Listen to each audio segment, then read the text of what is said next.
pumasok ang income, dapat ay pupunta ito sa assets. Tapos, ito ang bibili ng liabilities over time. Ganito ang sa mahirap. Pagpasok ng income, diretso sa liabilities at zero sa assets. So, anong nangyayari? Itong liabilities mo ay dadagdag din sa expenses mo. At isa ito sa dahilan kung bakit mahihirapan kang makaalis sa sitwasyon mo ngayon. In short, stuck ka sa rat race. Kung hindi mo mapapalaki ang assets mo, hindi ka magiging mayaman. Nakakatawa isipin na ang isang tao ay takot mag-invest sa negosyo o sa stock market dahil posibleng malugi, pero willing na bumili ng magarang kotse na siguradong bababa ang value at pagkakagastosan mo rin ng pera. Number 2, pera ang dapat nagtatrabaho para sa'yo at hindi ikaw. Marami sa atin na nagtatrabaho para sa pera, lalo na kung ikaw ay isang empleyado. Pero kung gusto mong maging mayaman, kailangan na ang pera ang nagtatrabaho para sa'yo. Maraming tao kasi ang nakafocus sa sahod nila, imbes sa assets. Sasabihin ay ganito, mas malaki ang sahod ko kaysa sa'yo. Kung si Juan ay kumikita ng 30k kada buwan at si Pedro ay kumikita naman ng 15k kada buwan, pero parehas lang naman sila ng spending habits. So halos lahat papunta lang sa liabilities. So useless din kahit malaki pa ang sahod mo kung wala ka ring assets na nakukuha along the way. So ang nangyayari ay patuloy kang magtatrabaho para sa pera. Kapag nagtatrabaho ka para sa pera, nakatali ka sa oras. At sa loob ng isang araw ay meron lang 24 hours. So kung kakayanin mo ba magtrabaho up to 24 hours para lumaki lang ang kita mo? Pero paano kung meron kang mga assets na nagtatrabaho para sa'yo at nagbibigay sa'yo ng pera passively na hindi kailangan isakripisyo ang oras mo? Anong mas pipiliin mo? Katulad nga na nangyari sa Poor Dad ni Robert Kiyosaki na patuloy na nagtatrabaho para tumaas yung income niya kada buwan. Pero ang hindi na nagawa ay mag-invest para sa mga assets niya. So ang nangyari, namatay ang Poor Dad ni Robert na may utang at mga babayarang bills. Hindi katulad ni Rich Dad na nag-focus sa pagkuha ng mga assets na naging dahilan upang itong mga assets na ito mismo ang magtrabaho para sa kanya at mamamatay na may pamanang assets sa pamilya at hindi puro utang. Number 3, i-manage ang risk at huwag iwasan. Noong bata pa tayo, ay tinuruan na tayo sa bahay or sa school na huwag kang magkamali or huwag kang mag-take ng risks. Huwag kang magnegosyo, mataas ang risk dyan. Huwag kang mag-invest sa stock market, may risk na scam yan at malugi. Itong mga turo na ito ay masyadong defensive at magdudulot lang ng takot at hindi mo pagalis sa iyong comfort zone. Sabi ni Rich Dad ay ganito, often in the real world, it's not the smart who get ahead, but the bold. Tandaan niyo yan. So sa buhay, kailangan huwag kang matakot. Imbis ay umatake ka o sumugod ka. Ito naman ang sabi ni Poor Dad, keep it safe and avoid risks. Pero kung iisipin mo, Kung gusto mong umabante sa buhay, ay kailangan mong humakbang. Lahat ng hindi kikilos ay mapag-iiwanan. Kung play safe ka lagi, mamimiss out mo ang mga opportunity na maaring magbigay sa iyo ng mas malaking kita. Kunyari, ay sumali ka sa takbuhan. Tingin mo ba maaabot mo ang finish line kung hindi ka tatakbo? So, kailangan mo tumakbo. Sa basketball, para manalo, kailangan mong umatake at umiscore ng mataas sa kalabang team. Parte ang depensa sa laro. Pero kung puro ka lang depensa at walang atake, hindi ka mananalo. Kung after mong dumepensa at hindi ka naman umatake, hindi ka rin makakascore. So bottom line, you need to attack or score. Sa lahat naman ng parte ng buhay ay may risk. Pero dapat matuto kang harapin ito. Kung empleyado ka ngayon at may opportunity kang magnegosyo, pero di mo ginawa at hindi mo binago ang mindset, habits at action mo, panigurado, in the next 5 years, empleyado ka pa rin. If new viewer ka, please subscribe. Thank you.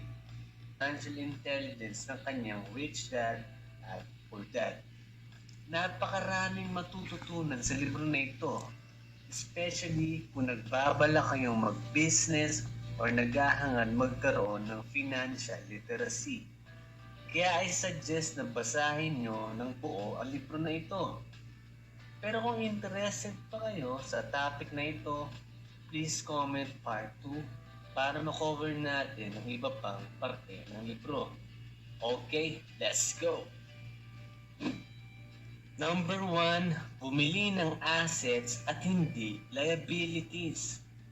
Ito ang number 1 na sekreto ng mayayaman na tao sa buong mundo na maaaring hindi mo alam.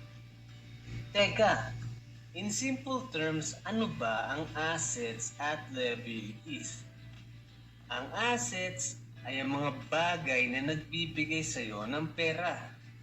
Ang liabilities naman ay ang mga bagay na nag-aalis sa iyo ng pera. Ngayon, ano ang mga halimbawa ng assets? Una ay business, investments na pwedeng mga stocks, mutual funds, etc. Pwede ring rental properties, at marami pang iba as long as nagbibigay sa ito ng pera at maaaring tumaas ang value sa paglipas ng panahon. Ang mga liabilities naman ay kotse, mamahaling gadgets, mortgage sa bahay, at iba pa na binibili mo na di naman nakakatulong upang magkaroon ka ng pera. Kapag bumili ka ng kotse, puro gastos na ang sunod niyan. Kailangan mong gumastos sa gas, sa maintenance, insurance, accessories, at iba pa. Ganon din sa bahay kapag bumili ka ng bahay. Pero hindi sapat ang pera mo. Ang mangyari naman sa iyo ay utang or loan. And it costs money kada buwan. At may gastos ka rin sa kuryente, tubig, maintenance, pagpagawa, or pagpapaganda sa bahay mo. Sa mga gadgets din, ganun. Bibilin mo ng pagkamahal, pero sa pagtagal ng panahon ay mawawalan din ng value. Dahil kada taon ay nagre-release ang mga kumpanya ng upgraded gadget na binili mo. And owning a gadget, halimbawa ay cellphone, gagastos ka rin kada buwan sa load, internet, accessories at kung ano-ano pa. In short, mas lalo kang nawawalan ng pera sa paglipas ng panahon. Teka, bumibili rin naman ng liabilities ang mayayaman ha? Oo, tama ka. Yung mukhang kakarag-karag or luma o yung mukhang bago at matulin? Siyempre, doon ka na sa mukhang bago. O di kaya ay nasa palengke ka at lahat ng pwesto ay pare-parehas ng nagtitinda ng gulay. Tingin ko, kahit pare-parehas ng tindang gulay yan, mas pipiliin mong bilhin yung mukhang sariwa yung gulay, mas mura, or mukhang maliwalas yung pwesto. Ikaw mismo nga, ganun din eh. Pag nag-apply ka ng trabaho, para mo na rin binibenta ang sarili mo para sa kumpanya na ina-applyan mo. Paano? Sobrang ayos ng resume mo, maganda yung picture mo. Sa interview mo, sa manager ay halos sabihin mo na, yes, yes, yes, gagawin ko yan. Ganyan akong tao, ayos lang ako mag-OT, team player ako, etc.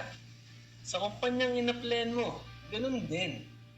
Paano ka mag-a-apply sa posisyon o trabahong inaalok nila kung hindi ka nagandahan sa sahod, benefits at sa company culture ng kumpanya, kung hindi ka nabentahan ng idea na ganoon?